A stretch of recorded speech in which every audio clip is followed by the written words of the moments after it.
No, so which is why another desire of the Zionists is to have their religion recognized as an ethnicity or even a genetic trait. This religion is genetic. Just think about it. Where does humanity come from? How old is humanity? How old is the religious doctrine? Even if it's an old religious doctrine, it's a couple of thousand years old, 3,000 if you push it. How old is humanity? Hundreds of thousands of years old. How can it be a genetic doctrine that you have these ideologies? Of course, people who believe in God and everything through the context of the Bible and God promised us this land, logic is no object to them. But it's a nonsense. So even if you believe that a nation had a specific genetic makeup, which it doesn't, it doesn't make any sense.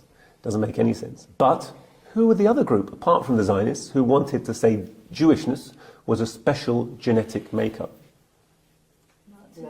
Well, the Nazis. The Nazis went through the process. I don't know if you've ever read the IBM and the Holocaust. IBM and the Holocaust?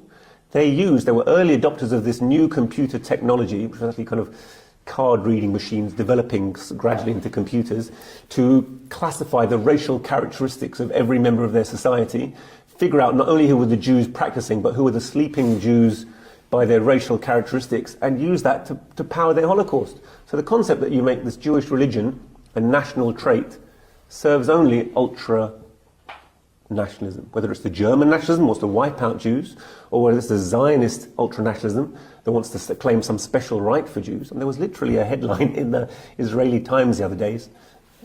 It's like unbelievable to look at it. It said, to have dislike for certain ethnicities is racism.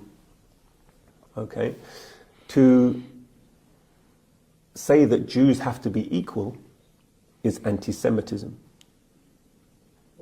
I mean, it's like, defies logic. How can you even believe that? They went on to talk about the special mission of Jews and denying all this and their special character. So, you've gone very far down the rabbit hole of genetics, nationality, but actually it's a religion. And very interestingly, it's the Zionists, when they went to Wes Streeting, and it was in December last year that they asked Wes, and Wes agreed to adopt the IHA definition of anti-Semitism within the NHS.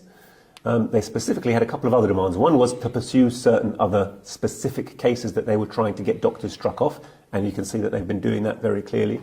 Rahmi and Rihanna are their favourites, but there are others. Actually, one of them is Ghassan Abu Sitta. You know Ghassan Abu Sitta is a plastic surgeon who now has been elected as the rector of Glasgow University, because he was there when the Israelis bombed the Al Arab hospital,